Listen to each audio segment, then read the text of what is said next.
मुख्य रूप से जो वर्तमान मुख्यमंत्री हरियाणा आदरणीय खट्टर जी का वक्तव्य अब कल जो आपने देखा होगा कि वीडियो के माध्यम से कल करनाल में जो किसानों ने जो अपना जो ख़ासतौर से जो बहुत ज़्यादा व्यथित और उद्वेलित थे, उन्होंने अपना विरोध प्रकट किया और जिसके कारण उनकी सभा या किसान पंचायत नहीं हो सकी, संभव नहीं हो सकी और जो उनका हेलीकॉप्टर नहीं उतर पाया। उसका दोष उन्होंने ठीकड़ा जो है फोड़ा है वो कांग्रेस पार्टी पे, दोष कांग्रेस पार्टी पे मड़ा है और बार बार उस बात को लेकर वो इस बात की टिप्पणी कर रहे हैं कि कांग्रेस ने ये किया है। मैं ये बहुत ही स्पष्टता के साथ इस बात से हमें घोर आपत्ति है, क्योंकि या तो सत्ता के नशे में वो जो किसानों का जो प्रतिशोध है, जो उनका विरोध है, वो उनको नहीं दिख रहा है, उसको अनदेखा कर रहे हैं, जिसका कहीं ना कहीं दोषारोपण वो राजनीतिक दलों शुरू से आप देख रहे हैं कि आदरणीय चाहे प्रधानमंत्री जी की बात हो, चाहे उनके जो मंत्री जो कृषि मंत्री हों या और भी जो मंत्री इस वार्तालाप में रहे, बार बार उन्होंने जिस तरीके की टिप्पणी की, चाहे उन पर जो भी पर्यायवाची, चाहे आतंकवादी और तरह तरह की लेकर की, और उसमें कहीं ना कहीं बार बार राजनीतिक दलों की ओर इशारा उन्होंने किया। तो ये अपनी असफलता जो ख़ासतौर से आज जो सुप्रीम कोर्ट की टिप्पणी के फलस्वरूप भी आज देखने को मिल रही है, जिस चीज़ को हमारे नेता आदरणीय राहुल गांधी जी ने बार बार कहा, हमारे जो सांसद थे उन लोगों ने उसका विरोध किया जब ये बिल पारित हो रहा था, और उनका सिर्फ और सिर्फ छोटी सी मांग ये थी कि इस बिल पर चर्चा होनी चाहिए। इतना बड़ा मुद्दा है जो कहीं ना कहीं एक बहुत बड़ा बदलाव लाने वाला है, और जो अंदेशा था खासतौर से हम लोगों को, कांग्रेस पार्टी को जो अंदेशा था कि पूंजीपतियों के हाथों में किसानों का भविष्य गिरवी रखा जा रहा है, और यही कारण था कि सांसद हों चाहे हमारे कांग्रेस पार्टी के सांसद हों, हम लोगों ने एक छोटी सी मांग की थी जिस पर कि उन्हें निष्कासित कर दिया गया। और शायद ये बहुत वर्षों बाद हुआ है कि सांसदों ने वहाँ अपना उपवास रखा बापू की प्रतिमा के नीचे और अपना विरोध प्रकट किया। तो आज वही बात माननीय सर्वोच्च न्यायालय ने आज अपनी टिप्पणी में की है। तो मैं इन सब चीज़ों पे इसलिए बिंदुवार उसकी चर्चा कर रहा हूँ कि जो मुख्यमंत्री जी जो हैं अपने व्यक्तित्व से इतने ज़्यादा जो हैं उसमें आवेश में कहिए, आवेग में कहिए, कि वो जो बोल रहे हैं उन्हें शायद पता नहीं है कि जन भावना क्या है। उन्हें ये नहीं पता कि 2 लाख किसान वहाँ जो बैठा हुआ है वो अपना सब कुछ छोड़कर, अपना सब आराम छोड़कर सड़कों पर है। तो कहीं ना कहीं उसे ये अपना भविष्य अंधकार में, और उसे कोई राजनीतिक दल प्रायोजित नहीं कर सकता। हर व्यक्ति जो है आज की तारीख में उसे अपना भविष्य, अपना जो उसकी जो चिंताएं हैं उसको लेके वो जागरूक है कि कौन।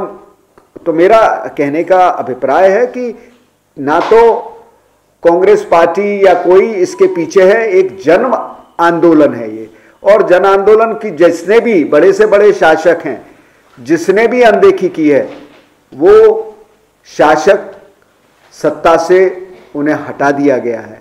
और आज यही हमें देखने को मिल रहा है कि जो जिस तरीके के वक्तव्य हैं, मैंने कहा कि वो इधर उधर कि वो कहते हैं ना कि तू इधर उधर की ना बात कर, बता कि कारवां क्यों लुटा। ये इधर उधर की बात नहीं होनी चाहिए, मुद्दे पर बात होनी चाहिए। किसानों की भावनाएं आज 36, 37, 38 दिन हो गए, इन्होंने अभी तक जो खास तौर से किसानों ने जो मांग रखी थी कि बिल का यहाँ तक आश्वासन दे देते, जो आज सुप्रीम कोर्ट ने भी कह दिया कि these bills if not to be repealed they should be kept in abeyance. ये कह दिया है सुप्रीम कोर्ट ने, सर्वोच्च न्यायालय ने। इतना तो ये कर सकते थे, पर लेकिन जब हठधर्मी हो, जब सत्ता में मध्यस्थ हो, तो फिर उसके पश्चात उन्हें कुछ दिखता नहीं है। और हम इसका घोर निंदा करते हैं, घोर विरोध करते हैं, और सिर्फ इतना कहना चाहते हैं कि किसानों की भावनाओं को समझिए आदरणीय मुख्यमंत्री जी, और दोषारोपण मत कीजिए। कहीं ना कहीं आपसे अनदेखी हुई है, कहीं ना कहीं आपने ये इस पर जितना आपको चिंतन करना चाहिए था। आपका तो खासतौर से कृषि प्रधान देश है, वह प्रदेश है जिसने हरित क्रांति में एक महत्वपूर्ण भूमिका निभाई थी पूरे देश को। और जो आदरणीय प्रधानमंत्री जी आत्मनिर्भरता का नारा देते हैं, आत्मनिर्भर खाद्यान्न के क्षेत्र में बढ़ाने में हरियाणा और पंजाब के किसान का मुख्य भूमिका रही है। तो उसका सम्मान करते हुए उनकी भावनाओं को समझने का प्रयास करना चाहिए था, बल्कि किसी पर दोषारोपण करने के लिए। कि ये दोनों बातें हैं आज के दिन।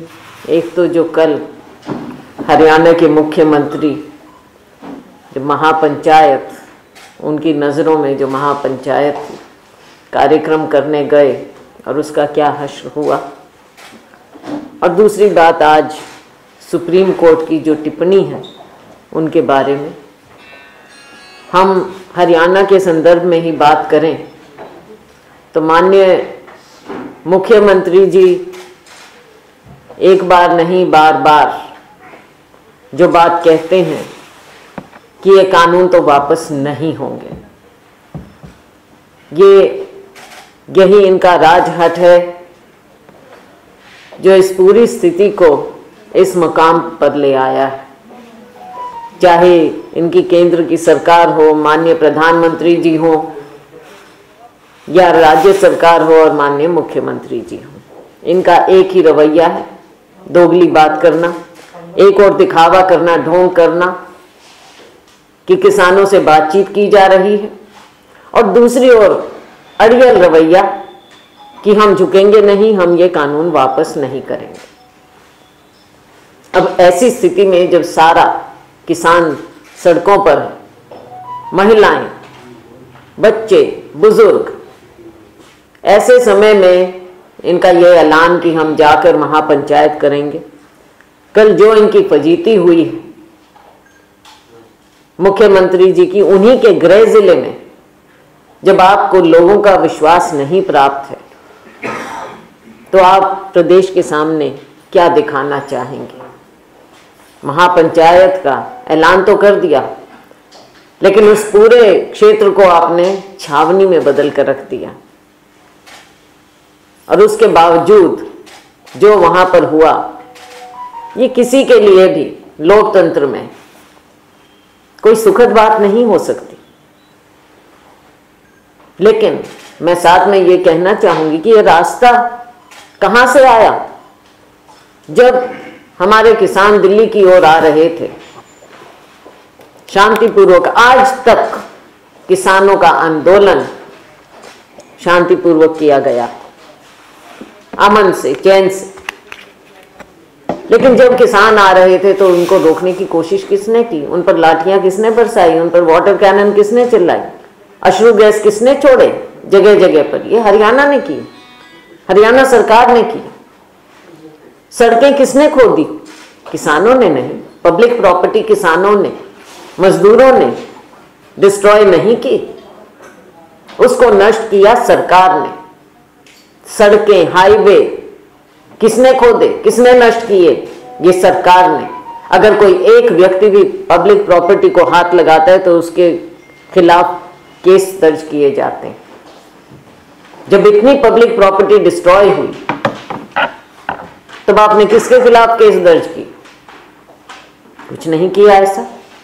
अब कल अगर कुछ किसानों ने वहां पर आकर अपनी बात करनी चाहिए तो आपने सुननी चाहिए थी। आपने तो उन्हें न्योता देना चाहिए था कि हम महापंचायत कर रहे हैं, आओ हरियाणा किसान मजदूर वासियों, मेरे साथियों, मेरे भाइयों बहनों, आप मेरी बात सुनिए, मैं आपको विश्वास दिलाऊंगा कि ये कानून आपके हित में है। अगर आपको अपने ऊपर और लोगों पर विश्वास था, आपने नहीं किया, आपने छावनी में बदला, लोग वहां पर आए और क्या हुआ? और अब उसका ठीकरा, जैसा बंसल साहब कह रहे थे, आप कांग्रेस के ऊपर फोड़ना चाह रहे हैं। भाई कांग्रेस का अपना एक अलग राजनीतिक संघर्ष है, ये जन आंदोलन है कि आम किसान इसमें शामिल है। कांग्रेस की अपनी अलग, जो हमने पहले दिन से, राहुल जी ने इसका विरोध किया, हमारी पार्टी ने विरोध किया, हम अभी भी विरोध कर रहे हैं। हम अपने स्टैंड पर हैं कि ये तीनों काले कानून वापस होना चाहिए। और अभी 15 तारीख को हमारे राजनीतिक संघर्ष के तहत हम चंडीगढ़ में राजभवन का घेराव करेंगे। हमारे प्रभारी विवेक बंसल जी वहां होंगे, हम सभी होंगे, समर्थ हरियाणा के कांग्रेस से हम घेराव करेंगे। ये हमारा राजनीतिक संघर्ष है। लेकिन किसानों का जो एक जन आंदोलन है, आप उनकी आवाज ना सुनकर लोकतंत्र के साथ एक खेल कर रहे हैं, छलावा कर रहे हैं। और इसी ओर सुप्रीम कोर्ट ने आज इशारा भी किया है। आप बताइए कि जो कमेटी अब तक कही जा रही थी मंत्रियों की थी, वो तो एक ढोंगी कमेटी साबित हुई है। जब सुप्रीम कोर्ट ने कह दिया कि उसका कोई कार्य नहीं हुआ, तो ये तो ढोंगी कमेटी साबित हो गई ना। आने वाले वक्त में अब सुप्रीम कोर्ट अगर एक कमेटी तय करता है तो आगे वो बातचीत लेकर जाएंगे। इसमें कई बातें हैं, कई पहलू हैं जो सुप्रीम कोर्ट ने कहा भी। जितनी सहानुभूति और संवेदनशीलता सुप्रीम कोर्ट ने दिखाई है आज के दिन, क्या इस सरकार ने कभी दिखाई? क्या माननीय प्रधानमंत्री जी ने दिखाई? एक शब्द बोला? सुप्रीम कोर्ट ने कहा है कि ऐसा ठीक नहीं हो रहा, किसान जब ऐसे बैठे हैं, महिलाएं, बुजुर्ग, सुप्रीम कोर्ट ने कहा है। सुप्रीम कोर्ट ने तो शायद ऐसा भी कहा है, एग्जैक्ट वर्ड्स आप लोग मेरे साथ ही ज्यादा जानेंगे, कि ऐसा ना हो कि हाथ खून से रंगे जाएं, शायद ऐसा भी कुछ कहा गया है जी। तो सुप्रीम कोर्ट जब ऐसी बात कह सकता है, और ये सरकार क्या इतनी पत्थर दिल है कि इसको ये नजर नहीं आ रहा? ये सब बातें हैं साथियों, कानूनी बातें अलग हैं, ये लोकतंत्र है। संवेदनशीलता चाहिए, सहानुभूति चाहिए। किसान हमारा है, अन्नदाता है, किसान मजदूर। आज वो क्यों बाध्य किया गया है कि वो खड़ा हो? और अगर सुप्रीम कोर्ट ये कह सकता है कि these 3 laws should be kept in abeyance, तो ये तो इशारा होता है तो सरकार को तुरंत उसी बात को समझते हुए, अगर थोड़ी सी भी समझ हो इस सरकार में, तो तुरंत प्रभाव से तीनों कानून इस सरकार को निरस्त कर देने चाहिए। लेकिन ये सरकार तो आप जानते हैं, आगे हम देखेंगे जब पूरा ऑर्डर आ जाएगा तब उसको देखेगी, पार्टी देखेगी और हमारी पार्टी की ओर से उसके बारे में रिएक्शन भी दिया जाएगा। लेकिन फिलहाल आज हम आपको यही कहना चाह रहे थे कि हरियाणा में जो स्थिति पैदा हो गई है उसके लिए पूरी तरह से भारतीय जनता पार्टी की सरकार जिम्मेवार है।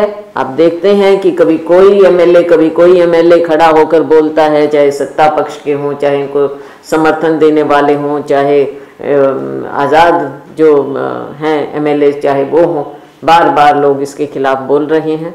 तो आज के दिन हम समझते हैं कि हरियाणा सरकार को जिस तरह से स्थिति बन गई है और कल जो हुआ है, ये लोगों का विश्वास खो बैठे हैं और इन्हें तुरंत प्रभाव से माननीय मुख्यमंत्री जी को इस्तीफा देना चाहिए और ये सरकार, हरियाणा की सरकार, जानी चाहिए। बहुत बहुत धन्यवाद। एक चिट्ठी लिखी है विधानसभा अध्यक्ष को, हरियाणा विधानसभा अध्यक्ष को, और कहा कि 26 तारीख तक अगर सरकार बात न माने तो मैं इस चिट्ठी को इस्तीफा समझा जाए। आप इसको वेलकम करती हैं या क्या आपकी टिप्पणी है? देखिए, ऐसा है कि इस्तीफे कंडीशनल नहीं होते, कंडीशनल नहीं होते हैं इस्तीफे। इस्तीफे तो इस्तीफे होते हैं जिस तरह से आप जानते हैं जो लीगली टेनेबल हों।